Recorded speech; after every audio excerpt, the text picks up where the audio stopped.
Thank you for watching. Don't forget to subscribe, like, and share this. Aries. Sa pahiwatig na bigay ng galaw ng mga kalikasan, ang Aries ay kailangang mas kontrolado ang reaksyon ngayong araw. May posibilidad na may makausap kang diretso magsalita, at kung hindi mo kokontrolan ang tono mo, ikaw ang unang mapapagod sa usapan. Sa trabaho, mas magiging maayos ang takbo kapag pinili mong obserbahan muna bago magbigay ng sagot. Sa loob ng bahay o personal na plano, iwasan ang biglaang desisyon para hindi ka magkaroon ng dagdag problema. At tandaan, ang kalikasan ay may paraan para ipakita kung kailan dapat huminahon. Piliin ang timing para hindi ka maipit sa hindi mo gustong sitwasyon. Taurus. Sa pahiwatig na bigay ng galaw ng mga kalikasan, ang Taurus ay haharap sa maliit na aberya na hindi naman mabigat, pero sapat upang maapektuhan ang plano kung hindi paghahandaan. Mas magiging maayos ang araw kapag malinaw ang bawat usapan mo, lalo na sa tahanan. Sa trabaho, ikaw ang magiging sentro ng ayusan dahil mabilis kang mag-adjust kapag kinakailangan. Sa usaping pera, mas mainam na maging maingat sa bawat impormasyon bago magdesisyon. At tandaan, ang kalikasan ay nagbibigay ng senyales bago mangyari ang aberya. Kapag maaga kang kumilos, hindi ka matatamaan ng biglaang problema. Gemini. Sa pahiwatig na bigay ng galaw ng mga kalikasan, ang Gemini ay dapat umiwas sa sabay-sabay na gawain. Kapag pinilit mong damihan ang task, may importanteng detalye kang maaaring mapalampas. Mas magiging maayos ang araw mo kapag malinaw ang priority at isa-isa mong inaayos ang mga kailangan. Sa pakikitungo sa kausap, siguraduhin mong malinaw ang salita para hindi magkaroon ng maling interpretasyon. At tandaan, ang kalikasan ay nagbibigay ng paalala na hindi lahat ng bagay ay dapat sabay-sabay. Mas maganda ang resulta kapag may tamang ayos ang bawat hakbang.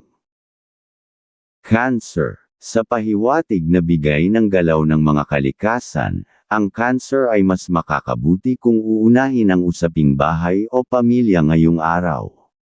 May isang bagay na dapat ayusin na matagal nang naiiwan, at kapag inayos mo ito ngayon, gagaan ang pakiramdam mo. Sa usaping pera o usapan sa loob ng bahay, maging maingat sa tono dahil may taong mabilis maapektuhan sa paligid mo. At tandaan, ang kalikasan ay nagbabalik ng magaan na pakiramdam kapag inuuna ang dapat unahin. Huwag hayaang lumaki ang maliit na problema. Leo. Sa pahiwatig na bigay ng galaw ng mga kalikasan, ang Leo ay kailangang iwasan ang mabilis na pagtaas ng pride. May sitwasyong hindi agad makikita ng iba ang effort mo, ngunit hindi ito ibig sabihin na hindi ka pinapansin. Sa trabaho o kaibigan, ikaw ang magiging dahilan ng pag-aayos ng usapan kung pipiliin mong maging kalmado. Sa loob ng bahay, mas gagaan ang lahat kapag nagpakita ka ng pasensya. At tandaan, ang kalikasan ay nagpapakita kung kailan mas mabuting manahimik kaysa makipagsabayan. Minsan, ang mahinahong approach ang nakakatulong sa iyo. Virgo. Sa pahiwatig na bigay ng galaw ng mga kalikasan, ang Virgo ay haharap sa pagbabago ng schedule o plano. Hindi ito masama, kailangan lang na maging flexible upang hindi magsanhi ng stress. Sa trabaho, mahalaga ang pag-review ng bawat detalye dahil may isang bagay na hindi agad mapapansin kung nagmamadali ka. Sa tahanan, mas magiging maayos ang usapan kapag malinaw ang paliwanag mo. At tandaan, ang kalikasan ay gumagalaw ayon sa pagbabago. Kapag marunong kang mag-adjust, iiwas ka sa hindi kailangang pag-aalala. Libra. Sa pahiwatig na bigay ng galaw ng mga kalikasan, ang Libra ay mas magiging mahinahon at maayos ang pagdedesisyon ngayong araw. Mas gusto mo ang usapang may direksyon at ayaw mo ng kalituhan o negatibong tono. Sa trabaho, malinaw ang pag-iisip mo at mabilis kang makaresolba ng sitwasyon. Sa tahanan, ikaw ang nagiging dahilan kung bakit nagiging magaan ang pakiramdam ng bawat isa. Sa usaping pera, maingat ka at hindi nagpapasya ng walang sapat na impormasyon. At tandaan, ang kalikasan ay may kakayahang bumaligtad ang ihip sa isang iglap. Kaya't huwag hayaang mawala sa sarili ang pagiging maingat at mapagmatsyag. Scorpio. Sa pahiwatig na bigay ng galaw ng mga kalikasan, ang Scorpio ay mas kalmado at mas maingat sa pakikitungo kaysa karaniwan. Hindi mo hinahanap ang atensyon, mas mahalaga sa iyo ang tahimik na progreso. Sa trabaho, nakikita ang disiplina mo at consistent na paggalaw.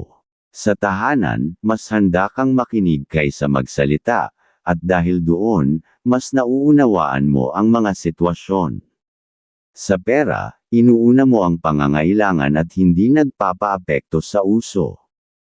At tandaan, ang lakas ng kalikasan ay naroon sa katahimikan.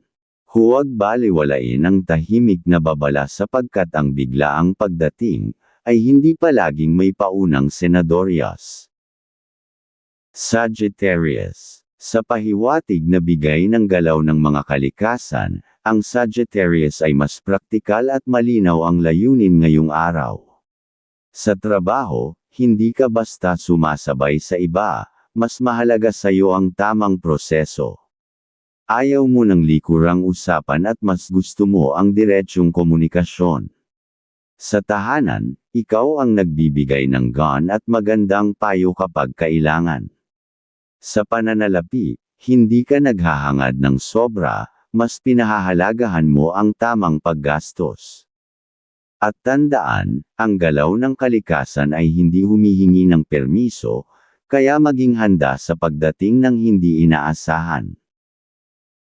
Capricorn. Sa pahiwatig na bigay ng galaw ng mga kalikasan, ang Capricorn ay mas responsable at maayos ang pakikitungo ngayong araw. Sa trabaho, mas pinipili mong mapayapang kapaligiran para maging produktibo. Sa tahanan, ikaw ang inaasahan sa pag-aayos ng mga sitwasyong nangangailangan ng mahinahong pag-iisip. Sa pag-ibig, hindi ka pabigla-bigla at mas gusto mo ang klarong ugnayan. Sa pera, simple at kontrolado ang iyong paggastos. At tandaan, ang kalikasan ay may tinig kahit walang salita. Makinig sa mga tahimik nitong pahiwatig sapagkat doon madalas nakatago ang babala. Aquarius. Sa pahiwatig na bigay ng galaw ng mga kalikasan, ang Aquarius ay magiging diretso at malinaw ang isip ngayong araw. Hindi ka komportable sa panlilinlang kaya agad mong inaayos ang anumang mali. Sa trabaho, maayos ang pag-flow ng mga ideya mo at hindi ka nagpapadala sa emosyon. Sa tahanan, ikaw ang gumagawa ng paraan para maging payapa ang paligid. Sa pera, mas pinahahalagahan mo ang tiwala kaysa sa pakitang tao. At tandaan, ang gawa ng kalikasan ay hindi matatawaran sapagkat dumarating ito sa oras na hindi mo inaasahan. Kaya't laging maging mapagmatsyag at maingat. Pisces. Sa pahiwatig na bigay ng galaw ng mga kalikasan, ang Pisces ay mas kontrolado at malinaw ang pagdedesisyon. Hindi ka basta nagpapadala sa gulo at mas nakikita mo ang praktikal na solusyon. Sa trabaho, ayaw mong inaabuso ang iyong tahimik na ugali kaya mas nagiging matatag ka sa paninindigan. Sa tahanan, ikaw ang nagdudugtong ng pagkakaisa dahil sa mahinahon mong pakikitungo. Sa pera, inuuna mo ang pangmatagalang seguridad kaysa pansamantalang gastos. At tandaan, ang galaw ng kalikasan ay may sariling galaw, walang babala ang pagbabago, kaya't maging mapanuri sa bawat hakbang na gagawin. Thank you for watching. Don't forget to subscribe, like, and share this video.